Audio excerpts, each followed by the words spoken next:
하나님의 은혜와 평강이 저와 여러분 모두에게 함께 하시기를 축복합니다. 초대교회는 박해의 시대고 고난의 시대였다면 오늘 우리가 살고 있는 이 시대는 미혹과 유혹의 시대다라고 말할 수 있습니다. 초대교회와 같은 신앙의 박해는 없습니다. 초대교회와 같은 환경적 고난은 없습니다.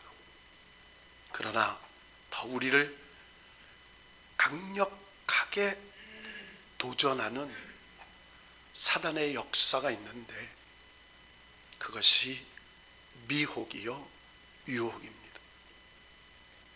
그래서 하나님의 말씀을 우리가 받을 때는 동일시에 원칙을 가지고 말씀을 들어야 합니다.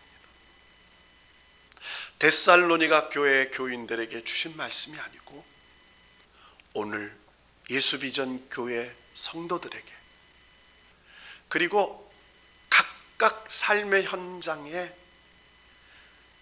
모양과 형편과 그리고 사건과 상황이 다르다 할지라도 성령께서 오늘 나에게 주시는 말씀으로 받을 때 그 말씀이 살아운동력이 있어 우리의 삶의 문제를 해결하고 우리의 삶의 역경을 극복하게 하고 우리의 인생의 문제를 돌파해 나가는 성령의 능력이 될 줄로 믿습니다.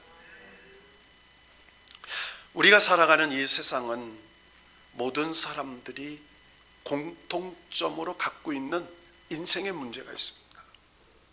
그것은 희로애락의 감정을 가지고 산다는 거예요.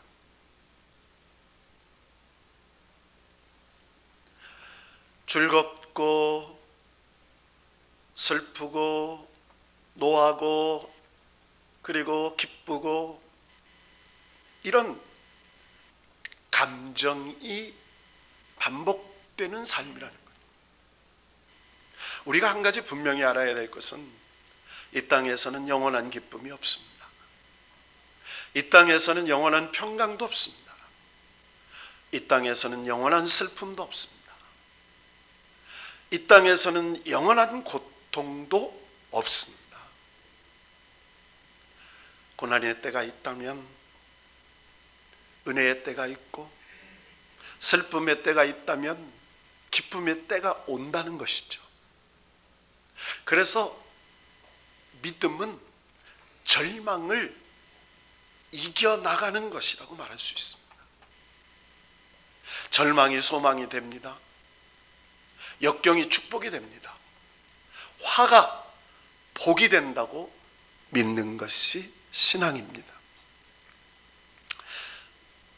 가장 사도들 중에 정말 고난을 많이 받은 사람이 있다면 사도 바울이겠죠.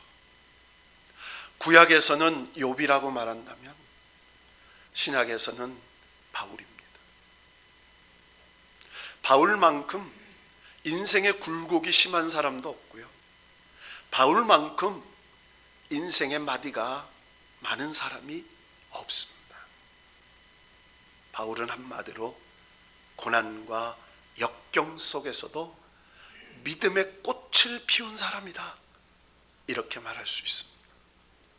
우리가 바울이 쓴 바울의 서신을 성령께서 주시는 믿음의 관점으로 깨닫고 받아들이면 이 세상에서 얻을 수 없는 성령님께서 주시는 놀라운 평강과 놀라운 기쁨과 은혜가 오늘 이 시대에 살고 있는 저와 여러분에게 부어주실 줄로 믿습니다. 데살로니가 전후서에 큰 주제를 두 개 얘기하다 보면 하나는 평강입니다. 데살로니가 교회 성도들의 형편은 녹록지 않았어요. 얼마나 그들의 신앙생활이 어려웠으면 1장 3절에 보면 너희의 믿음의 역사와 이렇게 말해요. 믿음의 역사라는 것은 믿음의 삶, 행위를 말하죠. 그들의 삶이 믿음이 없이는 견디기 어려웠을 거라는 거예요. 그들의 삶이 사랑의 수고가 없었다면 참 견디기 어려웠을 거라는 거예요. 그들의 삶이 소망에 인내가 없더라면 참 견디기 어려웠을 거라는 겁니다.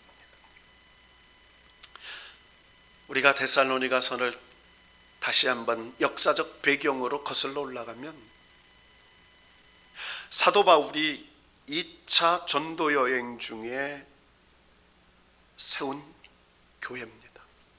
그러니까 바울이 2차 선교 여행을 하면서 AD 50년에서 52년경, 그러니까 예수님께서 부활 승천하신 후에 대략 18년에서 20년 정도 후에 있었던 그런 복음의 교회예요. 바울의 나이를 대략 예측해 보면 48세에서 50세 정도 되었을 것이다, 이렇게 예측해 봅니다. 그러니까 여러분, 이 바울은 우리가 한마디로 정의하면 그는 기독교의 입장에서 보면 그는 포획자요, 해방자요, 박해자요, 핍박자요, 살인자였어요. 그는 유대교를 신봉하는 사람이었죠.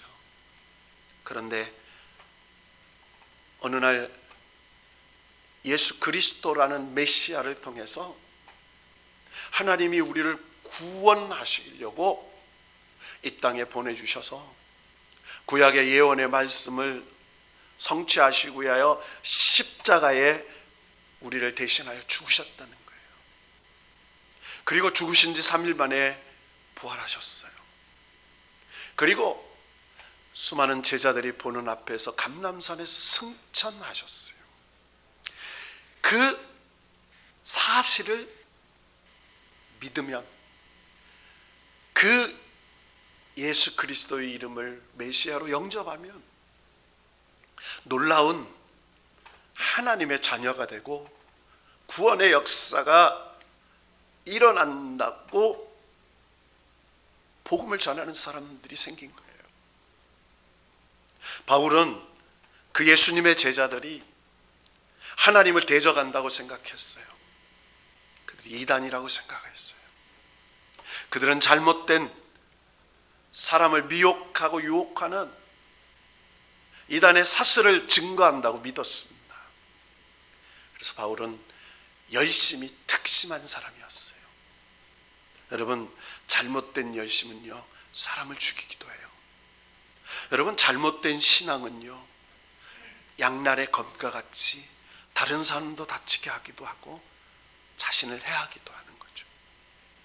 바울이 그랬어요. 바울이 열심히 예수를 믿는 제자들을 박해하다가 우리가 너무나 잘 아는 스데반을 돌로 쳐 죽이는 선봉장이 되죠. 다메섹에 예수를 믿는 추종자들을 잡으러 갔다가 그곳에서 부활하신 예수님을 경험하고 유대교에서 기독교로 개종을 해요. 그리고 하나님께서 그를 아라비아 광야에서 3년 동안 훈련하셨다는 여러 가지 성경적 배경을 통해서, 그리고 안디옥에서 바나바를 만나게 하셔서 그를 이방인의 사도로 세우시는 성령님의 역사를 우리는 사도행전을 통해서 알게 됩니다. 1차 선교여행을 통해서 소아시아 지역을 복음을 전하죠. 그리고 2차 선교 여행을 통해서 우리가 너무나 잘 아는 것처럼 저 마게도니아 빌립보 지역에서 성령님의 그 환상을 통해서 건너와 우리를 도우라 라는 성령님의 인도하심을 따라서 2차 선교 여행 첫 번째 유럽 빌립보 성에 입성을 해서, 여러분, 빌립보는 유대인들이 아주 적은 공동체가 있는 도시였어요. 회당은 보통 유대인 남자 성인 10명이 있으면 회당을 짓게 돼 있었어요. 그런데 강가에서 그들이 모여 기도하고 하나님께 영광을 돌렸다라는 복음의 내용을 보면, 그 빌립보라는 곳에는 유대 공동체가 장정한 남자 10명이 없을 정도로 아주 적은 공동체였어요. 그곳에 하나님이 역사하셔서 자주장사 루디아를 통해서 교회를 세우시죠. 그리고 그곳에서 박해를 피해서 가다가 마게도니아 지역의 수도인 데살로니가 지역으로 갑니다. 여러분, 이 데살로니가는 정말 그 당시에 정치, 무역, 군사, 문화의 중심 도시였어요. 그곳에는 헬라인들이 원래 살던 땅입니다. 그것에 로마인들이 기거합니다. 유대인들이 디아스포라가 흘러들어와서 살고 있습니다. 특별히 이 데살로니가는 빌립보 도시보다 훨씬 유대 공동체가 많은 사람들이 모여서 살고 있었습니다. 그 이유는 그 데살로니가에는 회당이 있었다는 거죠. 회당이 있었다는 것은 많은 유대인 가정들이 그곳에 살고 있었던 거예요. 그곳에 북아프리카, 알렉산드리아, 애굽 지역에서 이주한 노예들이 있었습니다. 한마디로 다문화 다민족 교회였습니다. 그것에 첫 복음을 바울은 같은 동족인 회당에서 복음을 전하죠. 그래서 그곳에서 우리가 너무나 잘 아는 이 야손이라는 가정에서 교회를 세워요. 딱 3주 정도밖에 머물지 않습니다. 그러니까 3번 회당에서 강론을 했다는 것은 3주 머물렀다는 거예요. 그런데 3주를 머물렀는데 열매가 많았어요.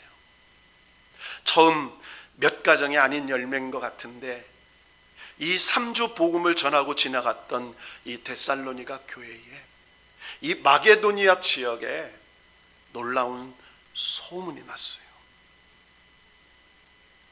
그들이 정말 많은 교회의 본이 되는, 많은 성도들의 본이 되는 정말 믿음의 칭찬들이 마게도니아 아가야 지역에 널리 퍼졌어요. 얼마나 소문이 났든지 이 바울이 고린도에 머물러고 있었는데, 너무나 기쁜 소식이 들려오니까 바울이 2차 선교 여행 중에 편지를 써요. 불과 3주밖에 머무르지 않고 복음을 전한 이 데살로니가 교회가 양육도 제대로 안 했습니다. 그렇다고 복음도 오래 가르치지 않았어요. 그런데 하나님의 역사로, 믿음의 역사와 사랑의 수고와 소망의 인내를 가지고 예수 그리스도의 재림을 기대합니다. 그리고 이 환난과 고난의 역경을 이겨내는 충만한 믿음을 갖고 있어요. 고난 속에서도 성령님이 주시는 평강을 잃어버리지 않습니다. 그러면서도 끊임없이 하나님께서 부르심을 받은 그리스도인의 사명을 놓치지 않아요. 때를 얻든지 못 얻든지 그들이 복음을 전합니다. 오늘 이 데살로니가 교회에 그 기가 막힌 사도 바울의 마음을 기쁘게 하는, 아니 하나님을 기쁘게 하는 그들의 그 놀라운 복음의 열심이 얼마나 기쁘고 감사했든지 편지를 씁니다.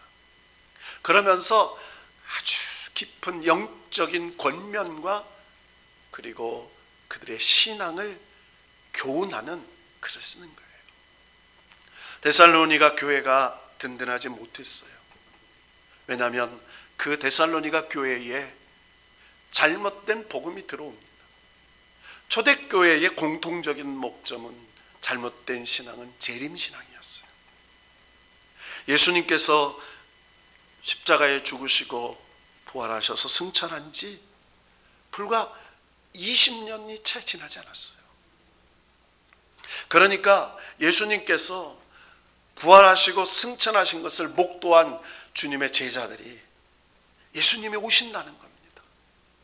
그래서 어떠한 환난과 고난 속에서도 믿음을 지키면 산자와 죽은 자가 주님의 재림을 볼 거라고 생각하고 있었어요. 그런데 문제는요, 하나 둘씩 주님을 믿었던 성도들이 죽는 거예요. 곧 오실 줄 알았는데 1년, 2년, 아니 몇 년만 지나면 오실 줄 알았는데 간절히 주의 재림을 소망했던 성도들이 핍박으로, 고난으로, 질병으로 죽음을 맞이하는 겁니다. 그러자 잘못된 영주주의 사상과 임박한 종말 사상들이 이 데살로니 교회에 침투해 들어와요. 그래서 다른 복음을 전하기 시작합니다. 그래서 그들에게 하나님께서 함께 하셨던 평강을 흔들기 시작하는 거예요. 여러분, 성령의 증거는, 믿음의 역사는 평강입니다. 어떤 어려움 속에서도 성령이 주시는 평강이 있어요. 어떤 환난 중에서도 흔들리지 않는 성령께서만 주시는 그런 평강이 있었어요. 그런데 이 땅에 사는 동안 끊임없이 사단이 믿음의 백성들에게 공격하는 것이 바로 이 평강을 빼앗는 거예요. 여러분, 믿음을 흔들면 두려움이 와요. 믿음을 흔들면 근심이 생겨요. 성령께서 주신 평강이 깨어지는 겁니다. 먹을 걱정, 자식 걱정, 건강 걱정, 자녀 걱정, 설상가상으로 엎친 데 덮친 격으로 우리를 두렵게 하는 삶의 문제들이 칼날처럼 우리의 심령과 생각을 난도질하며 하나님 주신 평강을 무너뜨리는 거죠. 그래서 바울은 이 데살로니가 교회, 불과 3주밖에 지나오지 않았는데 놀랍도록 믿음의 수고와, 정말 믿음의 역사와 사랑의 수고와 그리고 소망의 인내를 이뤄가며 6절에 보니까 많은 환난 가운데 성령의 기쁨으로 말씀을 받아 우리와 주를 본받은 자가 되었다, 이렇게 말해요. 사도들과 그리고 그리스도를, 교회를 본받는 자가 되었어요. 여러분, 성경은 딱 본받는 자가 되라는 대상을, 첫째는 주님이죠. 주님을 본받는 자가 돼야 돼요. 여러분, 저와 여러분의 믿음의 표대는 예수 그리스도예요. 여러분, 세상이 아닙니다. 요즘에 뭐 뉴스에 무슨 빛과 무슨 뭐 이상한 뭐 여러분요, 그 교회 아니에요. 여러분, 한 가지만 얘기할게요. 다 교회라고 교회가 아니에요. 신천지도 교회라고 그러잖아요. 여러분, 저 이재록 이단하는 만민 같은데 다 교회라고 그래요. 여러분, 여호와의 증인 다 교회라고 그래요. 여러분, 교회가 교회다가 아니에요. 여러분, 저와 여러분이 교회인 줄로 믿습니다. 그래서 예수 그리스도를 본받는 교회 공동체, 그리고 복음을 전했던 사도들, 믿음의 본을, 여러분, 저와 이 시대의 어떤 주의 종들이 아니고요, 성경에 등장했던 정말 그 환난과 고난 속에서도 사명의 십자가를 감당했던 사도들의 그 삶을, 말씀을 통해 보면서 삶의 표대로 삼는 거죠. 그리고 초대교회의 그들의 신앙 공동체를 본받는 그런 영적인 경고를 하면서 오늘 2장 1절에서 12절에 바울이 그들이 감당하고 있는 이 복음의 사역, 하나님을 기쁘게 하는 것이 복음의 사역, 그들이 어떻게 하고 있는지를 지금 말씀하고 있는 거예요.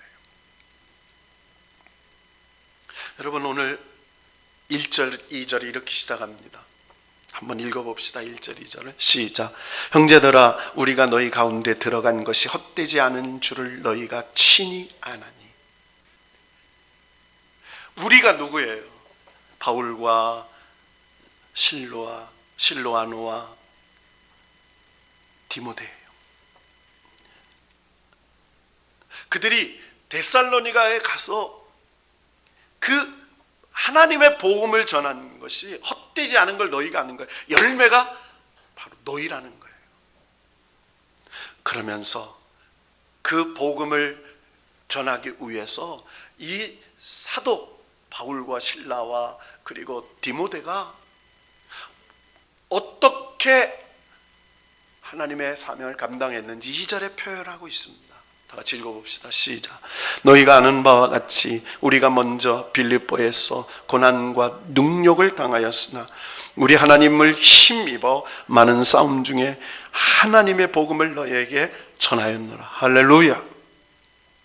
자, 바울이 빌립보에서, 여러분, 빌립보 감옥에서 고난 중에 성도들의 도움을 받아서 피난하죠. 그 빌립보에서 당한 고난과 능력을 알아요. 누굴 통해서? 바울과 실라를 통해서 들었기 때문이에요. 그럼에도 바울은 그 영적인 싸움을 했어요. 여러분, 신앙은요, 혈과 육에 대한 싸움이 아니에요. 신앙은 영과 권세자와 그리고 죄와 싸우는 겁니다. 여러분, 우리는 분명히 알아야 돼요. 우리의 싸움의 대상이 뭐예요? 우리의 싸움의 대상은 보이지 않는 사단이에요. 우리를 미혹하는 사단이에요. 여러분, 세상에 보이지 않는 바이러스 때문에 싸우잖아요. 믿음의 싸움은 보이지 않는 사단이에요. 이거는 세상을요 물들이는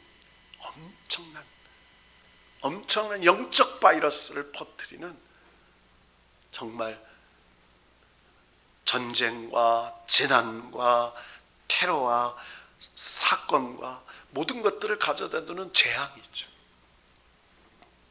자, 그런데 그 엄청난 싸움을 싸울 수 있었던 근원이 있었어요. 힘의 근원. 바울은 이렇게 말해요. 하나님을 힘입었다는 거예요. 따라합시다. 하나님을 힘입어. 여러분, 하나님이 우리의 힘이요 능력인 줄로 믿습니다. 하나님이 힘이에요. 나의 힘이 되신 여호와여, 나의 힘이 되신 여호와여, 내가 주님을 사랑합니다. 나의 힘이 되신 여호와. 다윗이 나의 힘이 하나님이라고 고백하잖아요. 여러분, 다니엘도 나의 힘이 하나님이에요. 성경에 등장하는 수많은 믿음의 선진들은요, 힘이 하나님이었어요. 그 하나님의 능력을 힘입어서 영적인 싸움을 했어요. 근데 그 싸움이 뭐냐? 복음을 전하는 싸움이었어요. 뭘 전해요? 복음을 전해요. 때를 얻든지 못 얻든지 주의 일에 힘쓰라. 주의 일이 뭐예요? 다른 거 아니에요. 믿음을 지키고 죄와 싸우고 유혹과 싸우고, 종국에는 사명의 십자가인 복음을 전하는 거예요. 복음. 삶으로 복음을 전하죠. 입술로 복음을 전해요. 선행으로 복음을 전하죠. 복음을 전하는 거예요. 자, 그러면서 그 복음을 어떻게 전했냐는 거예요. 그 복음을. 자, 복음을 어떻게 전했어요? 자, 3절 4절 한번 읽어봅시다. 시작. 우리의 권면은 간사함이나 부정에서 난 것이 아니요 속임수로 하는 것도 아니라 오직 하나님께 옳게 여기심을 입어 복음을 위탁받았으니 우리가 이와 같이 말함은 사람을 기쁘게 하려 함이 아니요 오직 우리 마음을 감찰하신 하나님을 기쁘시게 하려 함이라. 아멘. 자, 하나님의 복음을 전했어요. 근데 그 근본이 뭐냐? 하나님을 기쁘시게 하기 위해서. 사람을 기쁘게 하는 게 아니에요. 내가 뭘 축복받기 위해서 전도한 거 아니에요. 하나님을 기쁘시게 하기 위해서. 그러면서 뭐라고 얘기해요? 간사함이나 부정에서 난 것이 아니고 속임수로 하는 것이 아니에요. 그러니까 사람 누굴 간사하게 꼬이거나 또 부정하게 속이는 그런 게 아니고 하나님이 옳게 여기심을 힘입어. 하나님께서 사도를 통해서 전해받은 복음을 위탁받은 예수 그리스도, 그분의 사역과 그분께서 가르쳐 주신 하나님의 나라와 회개와 그 역사를 증거했다는 거예요. 뭐라고요? 단 하나, 우리 마음을 감찰하시는 하나님을 기쁘시게. 그러니까 사람이 인정하든지 안 하든지 상관이 없어요. 사람이 알아두든지 몰라두든지 상관이 없어요. 우리 마음을 감찰하신 하나님을 기쁘게 하려고. 여러분, 신앙이 깊어지면요, 사람 별로 인식하지 않게 돼요. 하나님이 알아주시겠지. 진실은 주님 나라에서 밝혀지겠지. 하나님의 공의와 공법은 역사 속에 흘러가겠지. 거짓과 루머와 위선이 판을 쳐도, 악인이 득세하는 것 같고 악인이 형통한 것 같아도 마지막에는 하나님이 그것을 드러나게 하시고 생명의 멸류관을, 상급의 멸류관을 주실 줄로 믿고, 그래서 감찰하시는 내 마음의 중심을 하시는 하나님을 기쁘시게 하려고 했다는 거예요. 그러니까 데살로니가 교인들에게, 야, 낙심하지 마. 너희들을 알아주지 않는다고, 너희들을 핍박한다고 낙심하지 마. 우리를 감찰하시는 그 하나님이 너희를 감찰하시면서 하나님을 기쁘시게 하는 그 수고를 알게 될 거라고 한 거예요. 자, 5절 6절 읽어봅시다. 시작. 너희도 알거니와 우리가 아무 때에도 아첨하는 말이나 탐심의 탈을 쓰지 아니한 것을 하나님이 증언하시느니라. 자, 무슨 말이에요? 너희들 알잖아. 우리가 아무 때나, 좋을 때나, 슬플 때나, 기쁠 때나, 괴로울 때나 아첨하는 말이나 탐심의 탈을 쓰지 아니한 것. 여러분, 굉장한 말이에요. 탈. 여러분, 탈을 쓰면요, 누군지 모르잖아요. 위선의 탈, 거짓의 탈. 여러분, 세상은요, 잘 아셔야 돼요. 보이는 게 다가 아니에요. 사람은 선입견이라는 것 같아요. 인상이 좋아요. 참 선하세요. 근데 이게 속는 거예요. 광명한 천사같이 사단은 와요. 뿔 달린 마귀같이 안 온다니까요. 광명한 천사같이, 하나님같이, 그리스도처럼 찾아와요. 아첨하지 않아요. 그러면서 말투수, 증언, 증인, 증언했어요. 예수 그리스도의 증인으로 증언했어요. 무슨 증인? 나를 위해 십자가에 죽으시고 3일 만에 부활하셔서 나를 이 땅에서 영원한 하나님 나라로 불러가실 재림주로 오실 것을 증언하고 있는 거예요. 여러분, 이 증언자가 될 수 있기를 축원합니다. 자, 그러면서 뭐를 얘기해요? 6절에 사람에게서는 영광을 구하지 아니하고 하나님께 영광을 구해요. 따라합시다. 하나님께 영광을.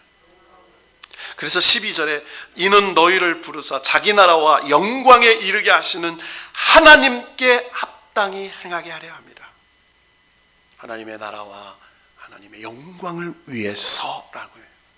합당하게. 사람의 영광이 아니에요. 사람이 정말 대단해, 그 목사님 대단해, 말씀 너무너무 대단해, 이게 아니고, 여러분요, 설교는 점점 세월이 지나가면서 잘하는 게 아니더라고요. 설교는 바르게 하는 거예요.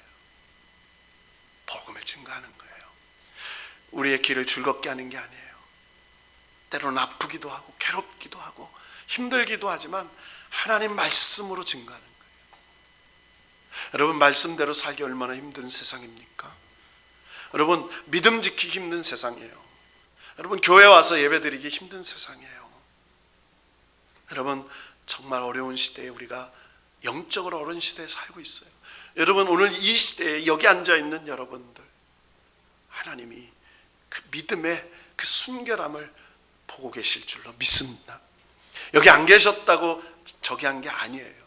여기 안 계실 수 있는 이유가 있어요. 그러나 그런 형편 속에서도 하나님을 향한 믿음을 지키려고 하는 거룩한 성도들이 있다는 거죠. 자, 그러면서 뭔 얘기를 합니까? 자, 중요한 얘기를 해요. 7절 8절을 읽어봅시다. 시작.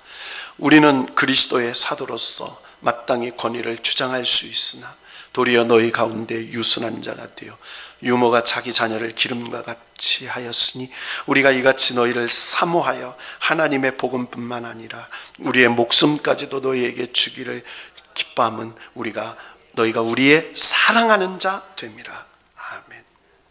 아까 기쁘시게 함이라고 그랬어요. 하나님의 영광을 위해서라고 했어요. 세 번째를 보니까 사랑을 보이기 위하여.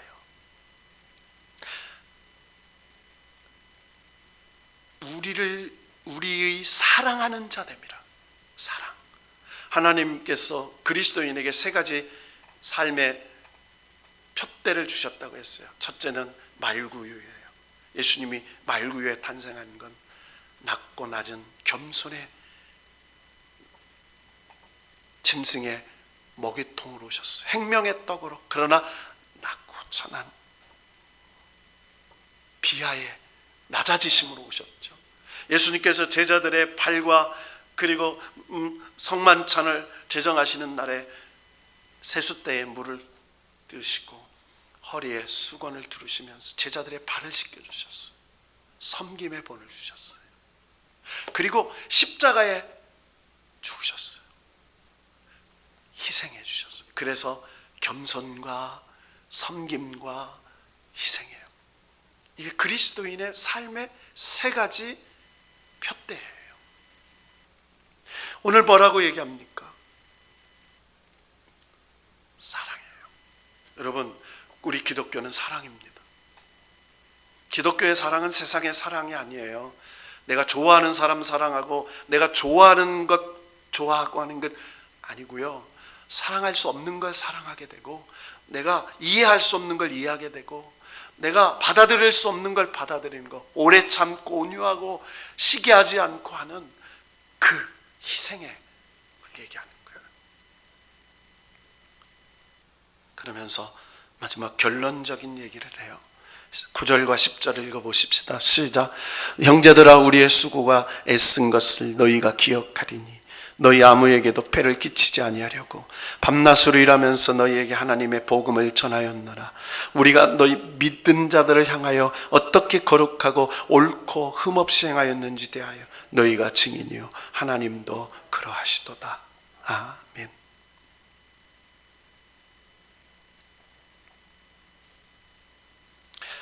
세 번째, 네 번째죠. 내가 어떻게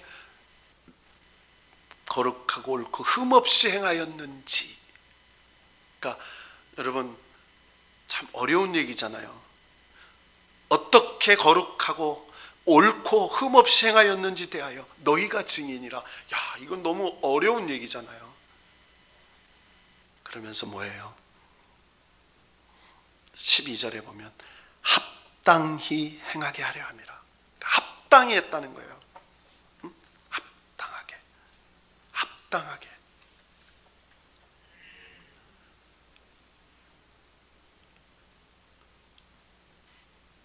여러분, 2장 1절에서 반복된 단어가 있죠. 증인이에요. 증인. 그리고 영광, 영광, 복음,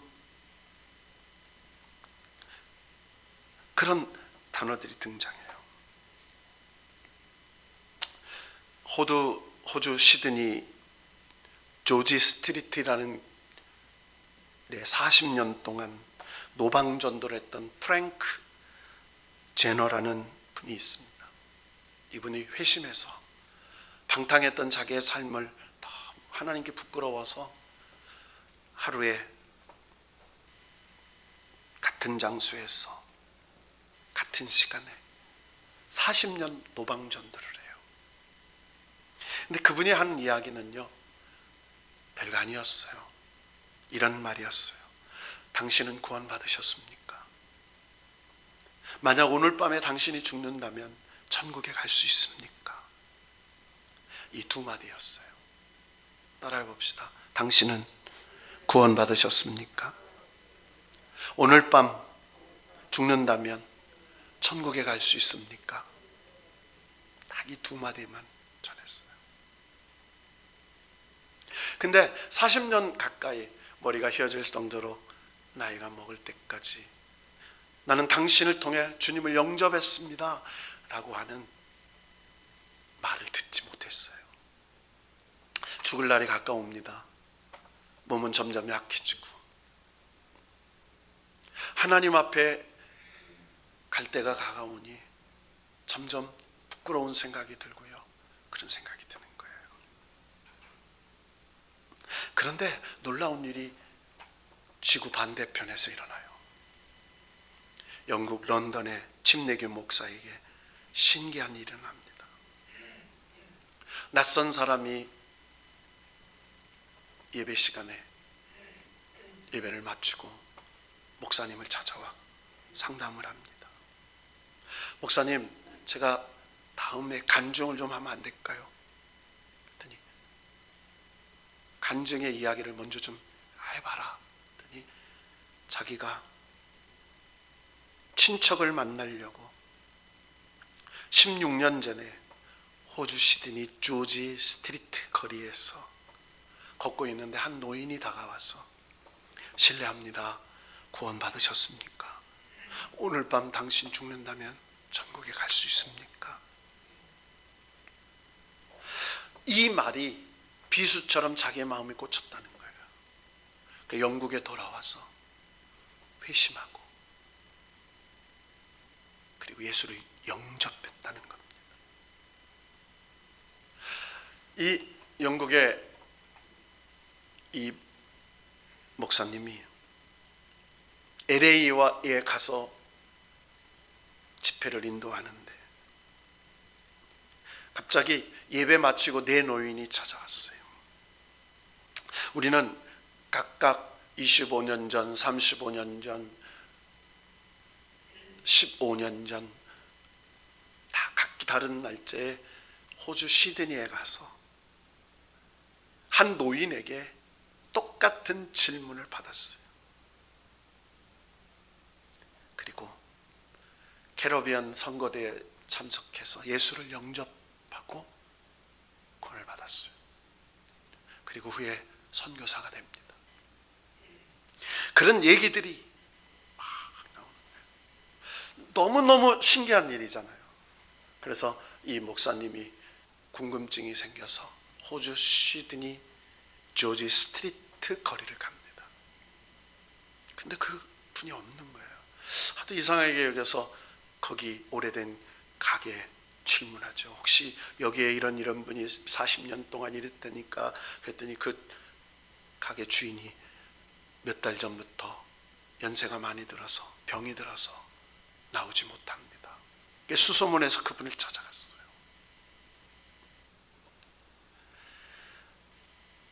그 노인을 찾아가서 자기가 찾아오게 된 이야기를 이야기합니다. 그때 질병에 걸려서 얼마 살 날 남지 않은 이 프랭크 제너라는 노인이 일어나서 무릎을 꿇고 눈물을 흘리며 하나님께 영광을 돌리는 거예요. 저는 젊은 시절, 방탕한 시절을 보내다가 예수님을 영접하고 구원의 은혜에 감격해서 하루 10명에게 복음을 전하겠다고 작정하고 40년을 전했는데 열매 하나 없어서 낙심하고 있었습니다. 하나님 앞에 가서 뭐라고 말할까? 하나님 앞에 가서 부끄러워서 뭐라고 말할까? 그러고 있는 찰나에 목사님이 찾아오셔서 그 이야기를 전해주셨다는 거예요. 기쁨이 솟으셨어요. 그리고 2주 후에 하나님 품에 안겼습니다. 훗날에 이 영국 침례교 목사님이 조사해 보니까 세계 교회사에 나오는 선교 교회사에 나오는 이야기입니다. 14만 6천 명이 노인의 복음 전도의 열매로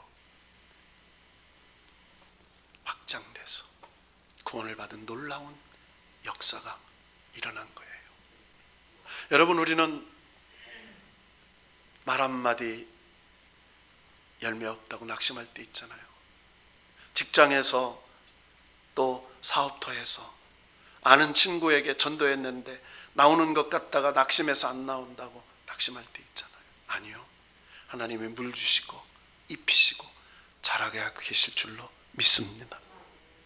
오늘 이 사도 바울의 이 고백이 데살로니가 교인들이 바울과 실라와 디모데가 그저 3주 동안 그 잠깐 한 거였는데 믿음의 열매가 너희다.